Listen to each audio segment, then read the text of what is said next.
തമ്പുരാക്കന്മാരായിട്ട് നടക്കുന്ന ആളുകളുടെ രാഷ്ട്രീയം നമ്മുടെ രാഷ്ട്രീയത്തെ ഭരിച്ചുകൊണ്ടിരിക്കുന്ന ഒരു കാലത്താണ്.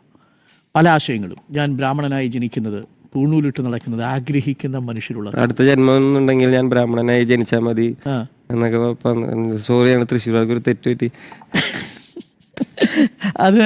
അത് കേൾക്കുന്ന സമയത്തൊക്കെ എന്താ തോന്നുക വേടനെ സംബന്ധിച്ച്? ഇങ്ങനെയുള്ള ഈ മണ്ടത്തരങ്ങളൊക്കെ വിളിച്ചു പറയുള്ളൂ. എനിക്ക് സഹതാപമാണെന്നേ തോന്നുക. എനിക്ക് ഒരേ സമയം പേടിയും സഹതാപവും തോന്നുക എന്ന് പറയുന്നൊരവസ്ഥയാണ്. പക്ഷേ അത് കാരണം എന്താണെന്നറിയോ, നമ്മൾ ഏത് നൂറ്റാണ്ടിലാണ് ജീവിക്കുന്നത്? നമ്മൾ ഏത് നൂറ്റാണ്ടിലാണ് ജീവിക്കുന്നത്? പിറവിയാൽ ഒരു മനുഷ്യൻ ഉന്നതനാണ് എന്ന് വിചാരിക്കുന്നത് എന്താണ്? എനിക്ക് മനസ്സിലാവാത്തതുകൊണ്ടാണെന്നാണ് ചിലപ്പോൾ ഞാൻ വിചാരിക്കുന്നത്. ഞാൻ പൊട്ടനാണോ ഇനി? എനിക്കത് മനസ്സിലാവുന്നില്ലെന്നേ. പിറവിയാൽ ഒരു മനുഷ്യൻ സമൂഹത്തിലുള്ള കുറച്ച് ആൾക്കാരേക്കാൾ ഉയർന്നവനാണ് എന്ന് വിചാരിക്കുന്നത് എനിക്ക് ഒരു വിധത്തിൽ, ഞാൻ വായിച്ചങ്ങനെ ഒരു പുസ്തകത്തിലും അതില്ലെന്നേ.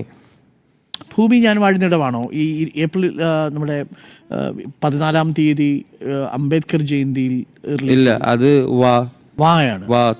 തോളോട് തോൾ ചേർന്ന് പോരാടിടാം. അത് കവിതയായിട്ട് ചൊല്ലാൻ മതി.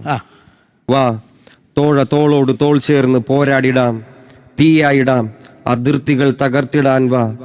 അഴികളിൽ വാക്കുകൾ ഒടുങ്ങുകില്ല, ആൾ മരിച്ചു പോകിലും ആശയം മരിക്കുകില്ല. തല നരച്ച പോതിലും മനമതിലൊരു നരയതില്ല.